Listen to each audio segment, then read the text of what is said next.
దేవుని మరచువారలారా దీనిని యోచించుకొనుడి. నువ్వు నేరం చేస్తా ఉంటున్నప్పుడు, నేను చూడటం లేదని నువ్వు అనుకుంటున్నావు కదా. నువ్వు వ్యభిచారం చేస్తున్నప్పుడు నేను చూడటం లేదు నువ్వు అనుకుంటున్నావు కదా. నువ్వు పనికిమాలిన చేష్టలు చేస్తా ఉన్నప్పుడు నేను చూడటం లేదు నువ్వు అనుకుంటున్నావు కదా. నేను నిన్ను చీల్చి చెండాడుతాను రా అంటున్నాడు దేవుడు.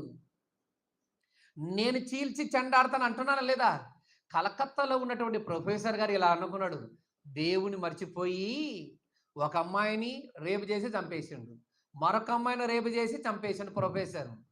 మూడవ నేరం తప్పించుకుంటాడా వాడు? తప్పించుకున్నాడా? ఆ తప్పించుకోలే. ఏమనుకున్నావు దేవుడు అంటే? దేవుడు ఏమంటే ఏమనుకుంటున్నావు? సాధారణమైన మనిషి అనుకుంటున్నావా? వెరి వెంగలప్ప అని అనుకుంటున్నావా దేవుడు అంటే? దేవుడు సాధారణమైన మనిషి లాంటి వాడు కాదు ప్రియమైన దేవుని వారలారా. దేవుడు ఎలాంటి వాడో తెలుసా? బహు